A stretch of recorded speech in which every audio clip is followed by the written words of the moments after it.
સૌપ્રથમ તો આપ સૌને ગુરુ પૂર્ણિમાની અનેક વધાઈ હો. ખૂબ ખૂબ વધાઈ હો.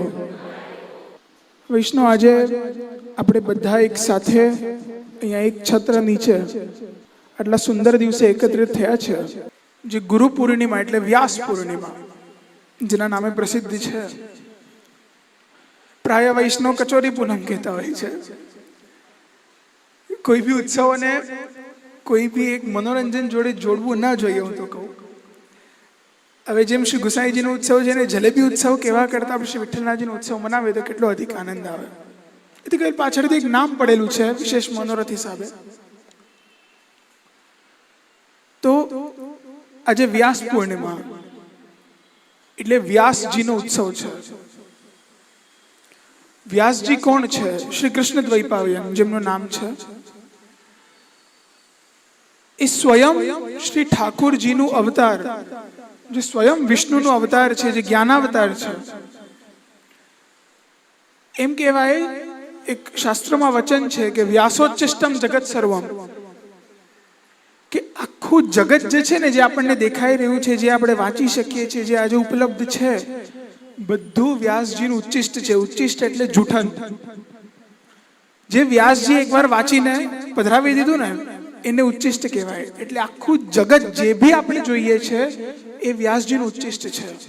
તો વિચારો કેટલું જ્ઞાન હશે. જેમણે એ એક સ્વરૂપ વેદને 4 ભાગમાં એમને ડિવાઈડ કર્યા. ઋગ, અથર્વ, યજુર અને સામ, આ 4 વેદો જેમણે આપણને આપ્યા છે, 18 પુરાણ જેમણે આપ્યા છે, એ સ્વયં જ્ઞાન અવતાર એ વ્યાસજીનો આજે ઉત્સવ છે. અને ગુરુ પૂર્ણિમા શું કામ કહેવાય? કેમ કે વ્યાસજી એમ કહેવામાં આવે છે જગતના ગુરુ છે. હવે આપણે જોવા જઈએ તો આપણા પુષ્ટિ માર્ગમાં આપણા બધાના જ ગુરુ શ્રી મહાપ્રભુજી છે. જે વલ્લભકુલ બાળકો છે એ ગુરુદ્વાર છે, જેના દ્વારા આપણે પ્રભુ સુધી પહોંચી શકીએ. અને આપણા માર્ગમાં તો વૈષ્ણવ એમ કહેવામાં આવ્યું છે કે ગુરવ શ્રી હરિ ભાવના, કે આપણા જે ગુરુ હોય એમનામાં સ્વયં શ્રી હરિની ભાવના હોવી જોઈએ. યદિ એક સેવકને પોતાના ગુરુમાં પ્રભુની ભાવના નહીં હોય તે સેવકનું કોઈ બી જતન વિફલ થાય. એ કંઈ કામનું નથી જે બી જતન કરે પછી. તો આપણા ગુરુમાં આપણને ભગવત ભાવ હોવો બહુ જ અનિવાર્ય છે. અને ગુરુની એ જવાબદારી છે કે એ પોતાને દેવ ન માનતા એ જે સેવક છે એમના ભાવને બ્રહ્મ માને. જેમ ગોકુલનાથજીનો પ્રસંગ આવે છે કે એક સેવકે ગોકુલનાથજીને પૂછ્યું કે क्या आप ब्रह्म हैं? तो कि नहीं, आपका भाव ब्रह्म है.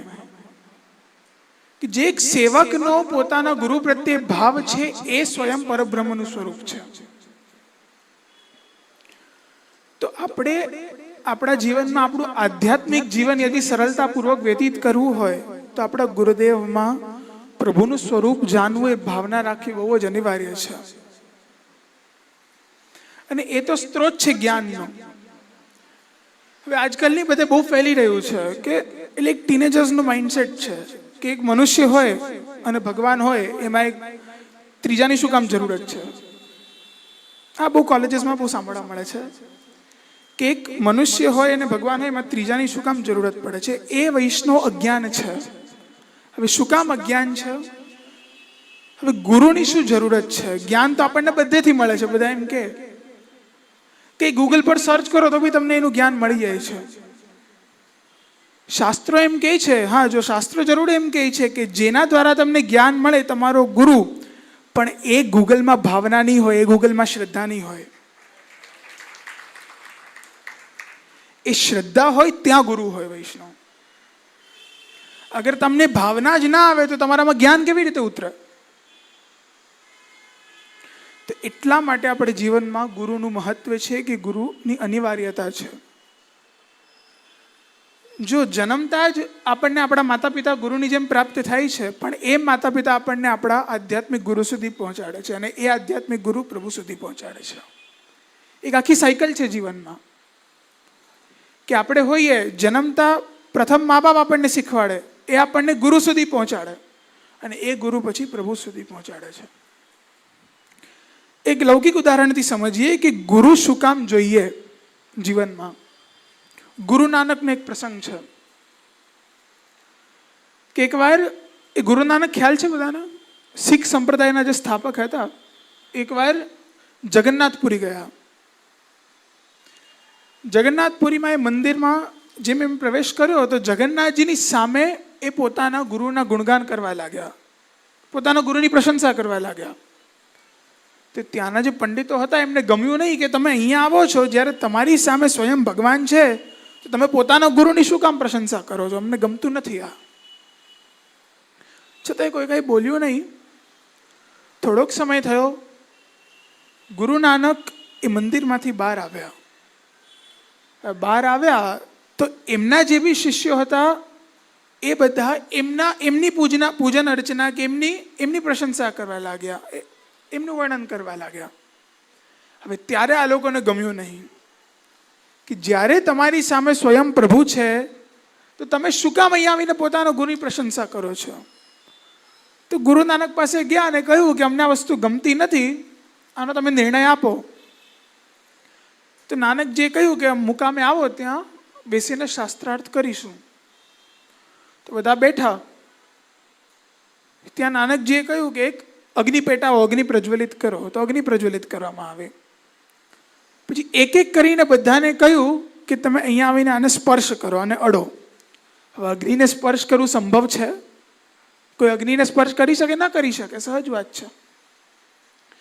ઘણા બધા ખૂબ પ્રયત્નો કર્યા પણ કોઈનાથી કંઈ થયું નહીં. છેલ્લે બધા નાનકજી પાસે આવ્યા કે આપ જ કંઈ ઉકેલ બતાવો.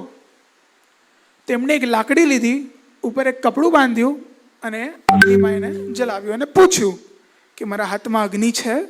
તો હા, તમારા હાથમાં અગ્નિ છે. હું અગ્નિના સંપર્કમાં છું? તો હા, તમે અગ્નિના સંપર્કમાં છો. તો ત્યારે બધાએ પૂછ્યું કે હવે આનું અને તમારા મંદિરમાં ગુરુની પ્રશંસા કરવાનો શું તાલમેલ છે? તો નાનકજી એટલો સુંદર ઉત્તર આપ્યો, આપણે બધાએ સમજવો જોઈએ કે જ્યારે તમે એક સામાન્ય અગ્નિને પોતાના હાથેથી કે પોતાની એબિલિટી એટલે સામર્થ્યથી નથી અડી શકતા, તો પ્રભુ તો કોટી સૂર્ય સમપ્રભા છે, જેમનામાં કરોડો સૂર્યનો તેજ છે. એમને કેવી રીતે પોતાના સામર્થ્યથી પહોંચી શકો તમે? એ લાયકાત જ નથી એક સામાન્ય જીવમાં કે પોતાની એબિલિટીથી કે પોતાનું જે સામર્થ્ય છે એનાથી પ્રભુ સુધી પહોંચી શકે. એક સામાન્ય અગ્નિ સુધી પહોંચવા માટે બી એક માધ્યમ જોઈએ, જે આ લાકડી હતી. અને એ કોટી સૂર્ય સમપ્રભા, જેમનામાં કરોડો સૂર્યનો તેજ છે, એમના સુધી પહોંચવા માટે બી એક માધ્યમ જોઈએ, જે ગુરુ છે, વૈષ્ણવ. એટલે આપણા જીવનમાં ગુરુનું હોવું બહુ જ અનિવાર્ય છે અને બહુ જ ઇમ્પોર્ટન્ટ છે વૈષ્ણવ. અને આપણા જીવનમાં આપણે ગુરુનું પાલન તો કરતા હોય એમની આજ્ઞાઓનું, પણ ગુરુના વચનોમાં વિશ્વાસ રાખવો એ સૌથી જરૂરી છે. વિશ્વાસ ગુરુ વાક્યેષુ, શાસ્ત્રો કહે છે કે ગુરુના વચનમાં જ્યાર સુધી વિશ્વાસ ન હોય ત્યાર સુધી કંઈ કામનું નથી. જો વિષ્ણુ વિશ્વાસ છે ને એ હંમેશા ભક્તિનો પ્રારંભ છે. આપણા ગુરુદેવ ઉપર કે ઠાકુરજી પર વિશ્વાસ જ્યાર સુધી નહીં આવે ત્યાર સુધી તમે માર્ગમાં આગળ નહીં વધી શકો, કોઈ બી સંપ્રદાય હોય. જો વિશ્વાસ બી આપણે એક બહુ સુંદર લૌકિક ઉદાહરણથી સમજીએ કે એકવાર એક ડૉક્ટર હતા. હવે એ ડૉક્ટર પ્રસાદ, એમને કોલકાતા જવું તો મુંબઈમાં રહેતા હતા. બહુ જ મોટા ન્યુરોસર્જન હતા. હવે એમની ફ્લાઇટ હતી કોલકાતાની. કોલકાતામાં એમને બહુ જ મોટું એક લાઈફ ટાઈમ એવોર્ડ મળવાનો હતો, જેનાથી પોતાની ઇમ્પ્રેશન બનાવી શકે. કે એ કોલકાતા એની માટે જવાના હતા કે એમને એક લાઈફ ટાઈમ એવોર્ડ મળવાનો હતો. તો ફ્લાઇટમાં બેઠા, ફ્લાઇટ ટેક ઓફ થઈ. હવે એ કોલકાતા આવ્યા પહેલાં એક જમશેદપુર નામનું સિટી આવે છે. તો ફ્લાઇટ ત્યાં પહોંચી અને જોરદાર વરસાદ આવ્યો. થંડરસ્ટોર્મ્સ આવ્યા, એટલે વીજળી પડીને આવું બધું થયું. તો પાયલટને થયું કે હવે અમે કંઈ કરી નહીં શકીએ, કંઈ બી કરીને જમશેદપુર એરપોર્ટ પર લેન્ડ કરવું પડશે. તો પાયલટે કોન્ટેક્ટ કર્યો અને જમશેદપુર એરપોર્ટ પર ફ્લાઇટ ઉતારી દીધી.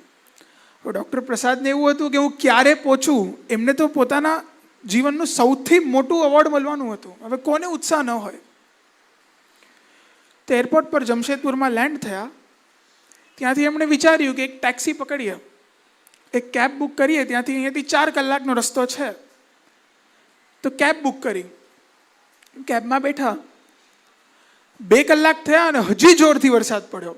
જોરથી વરસાદ પડ્યો તો એટલામાં પેલા કેબનું એન્જિન બગડી ગયું ટેક્સીનું.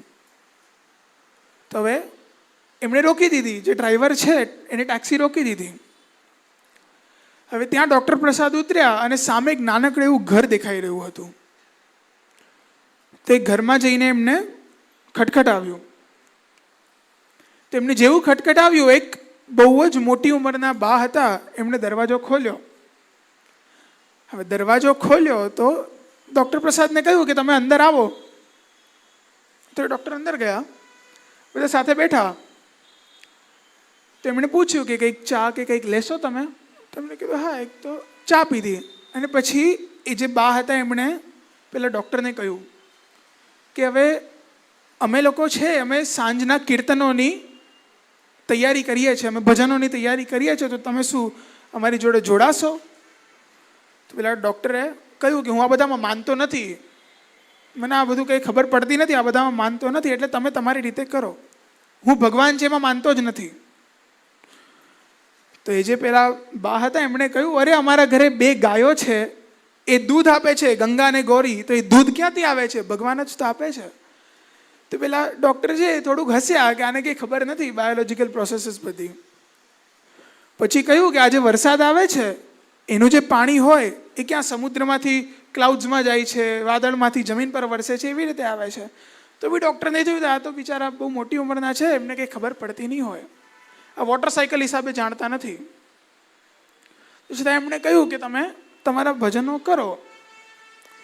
તો પેલા ભજન કરવા બેઠા. થોડીક જ વારમાં એમના ઘરે એક નાનકડો છોકરો હતો. એ રમતો રમતો બહાર આવ્યો. પેલા ડૉક્ટર પ્રસાદે જોયું કે આને કંઈક અલગ લાગી રહ્યું છે, એનું કંઈ નોર્મલ સ્ટેટ નથી. તો પૂછ્યું કે આ શું, આને કંઈ પ્રોબ્લેમ છે? તો કે હા, આને છે ને સિવિયર એપિલેપ્ટિકલ અટેક્સ આવે છે. એટલે મગજમાં જેને આપણે ફીટ કહીએ ને, અને એવી ફીટ આવે છે, એવી ખેંચ આવે છે કે એના ડૉક્ટર ખાલી એક મુંબઈમાં જ રહે છે.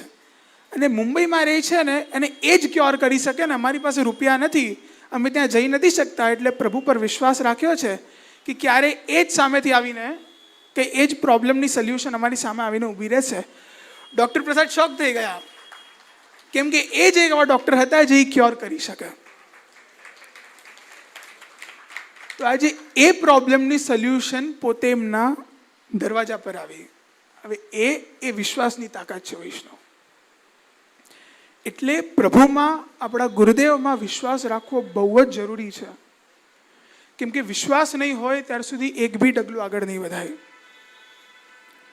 તો આપણું પુષ્ટિ માર્ગ જ એ છે, કૃપા માર્ગ. કૃપા કેવી રીતે પ્રાપ્ત થાય? જ્યારે તમે પ્રભુને પ્રેમ કરો. અને પ્રેમ ક્યારે પ્રાપ્ત થાય? જ્યારે પ્રભુમાં વિશ્વાસ રાખો. તો એટલે આપણા જીવનમાં ગુરુનું હોવું, ગુરુના વચનો ઉપર વિશ્વાસ રાખવો બહુ જ અનિવાર્ય છે.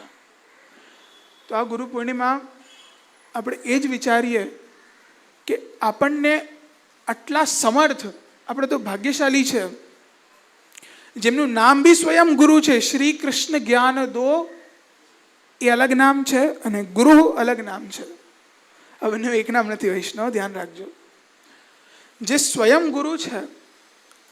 અને આપણે તો એ બી ભાગ્યશાળી છે જે આજે વ્યાસજીનો ઉત્સવ છે એ બી આપણા પુષ્ટિ સંપ્રદાયના એક આચાર્ય હતા.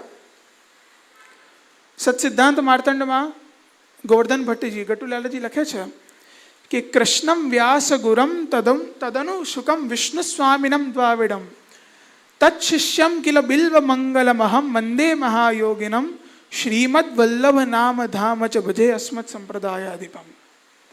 જેના ગુરુ સ્વયં વ્યાસજી બી હતા, આગળ સુખદેવજી, પછી બિલ્વ મંગલાચાર્યજી ને પછી શ્રી મહાપ્રભુજી. તો એટલે ઉભય આચાર્ય ચરણો બંને આપણી માટે ગુરુ છે વૈષ્ણવ.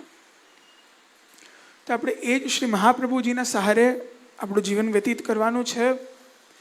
એ જ ભાવના આપણા અંતરમાં સ્થિત રાખી આચાર્ય ચરણના એક એક વાક્યો પર વિશ્વાસ રાખી આપણે જીવન જીવવાનું છે. અને વૈષ્ણવ જો શ્રી મહાપ્રભુજીએ તો એક કેપ્સ્યુલ આપ્યું છે, એક આપણી આજ્ઞા છે, યદિ એનું પાલન કરી લઈએ તો આપણું જીવન સુધરી જાય. એ છે હરિ સર્વમ નિજેચ્છાતઃ કરિષ્યતિ, કે પ્રભુ જે બી કરે છે પ્રભુની જ ઈચ્છા છે. એ યદિ આપણે જીવનમાં ઉતારીએ તો આપણું જીવન સફળ થઈ જાય. વૈષ્ણવ તો વિશેષ ન કહેતા, ગુરુ પૂર્ણિમાનો શુભ દિવસ છે. આગળ ઉભયપુત્ર ચરણનું બી વચનામૃતનું શ્રવણ કરવાનું છે. પ્રભુને એ જ વિનંતી કરીએ કે સદૈવ આપ સૌના અંતરમાં ખૂબ ગુરુ પ્રત્યે ભાવના જાગે, ખૂબ પ્રભુની સેવા કરવાની ઈચ્છા જાગે, અને સદૈવ આપ સૌ પોતાના ગુરુના વચન ઉપર વિશ્વાસ રાખો. એટલું જ કહી મારી વાણીને વિરામ આપો.